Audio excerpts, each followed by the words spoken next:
Do your arms feel heavy and tired? Is your back achy and stiff? I'm going to show you a simple Alexander technique exercise that I use with my students, which can get your arms and back feeling more lively, connected and strong. It's really easy to do and can be used by people of all ages and fitness levels. But I will also show you a couple of ways to make it more challenging if you're more advanced. I'm Pete Robinson from movementandposture.com. I'm a qualified Alexander technique teacher and also publish structured, affordable online courses to help people learn the technique. If you're interested in improving your posture, movements and performance and avoiding pain and injury, then hit the subscribe button and ding the notification bell.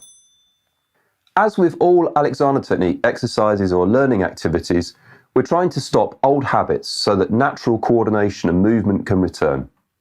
Humans are designed to have agile, light arms connected to a strong, flexible back. You can see this coordination in children, but like a lot of the natural abilities we're born with, it can be compromised by years of poor posture and tension. So I'm going to guide you through a simple exercise to break these unhelpful habits and power up your arms and back. The main problem is that most of us overuse our shoulders. The shoulder joint is designed to provide free movement of the arms. Our arms connect through the shoulder area into the huge sheets of muscle in the back. But many of us have developed habits of tightening the shoulders to hold and move the arms. Like many of the habits the AT works on, this is due to stress and trying too hard to do the things we do. If I ask somebody to raise their arms up in front of them, this is typically what I see. The shoulders and neck muscles are compressing and stiffening. The back is tightening and being shortened to brace against the arm movement. The hips and legs tighten as balance is lost. Instead, what we will aim at is something more like this. The shoulders allow free movement of the arms without tightening.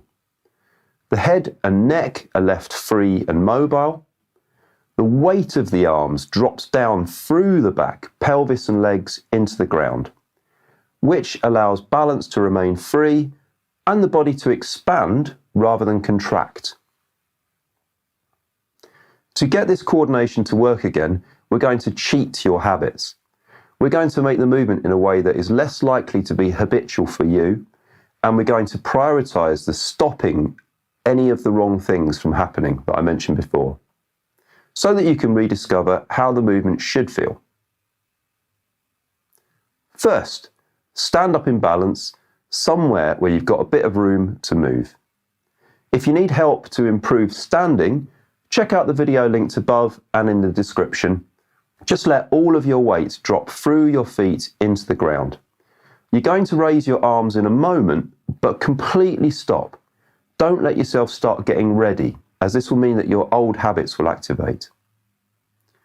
Bring your attention to your fingertips. Very slowly, without moving the upper arm, let the lower arm hinge at the elbow and bring your fingertips towards your body. Keep releasing your neck and shoulders. The movement should feel really easy, as you're not allowing yourself to tense up. If you feel any tension creeping into your neck, shoulders, back or legs, then just drop the hands and start again. Remember, we're trying to cheat the habits, getting the arms to move without activating the old tension. Once the fingers are around chest height, slowly start to move your hand up and outwards. Try to think of the connection between the soles of your feet and your palms. The idea is that between those 2 points, nothing is stiffening, compressing or bracing. The support from the ground has a direct connection up through the muscles of the legs and the body, through the shoulders and out to the hands. Again, if you feel anything tightening up, then stop and go back. You're using your conscious mind to override the habits you have programmed in over the years, so that you can associate the arms moving with connection and expansion rather than bracing and stiffening. You can pause at the top for a while you keep sending these directions to keep the muscles releasing and connecting. Then slowly bring the hands down again, keeping the thinking going. Hopefully you can notice a difference in the quality of the movement and the way the arms and back feel. Let me know in the comments what you noticed, or if you have any questions.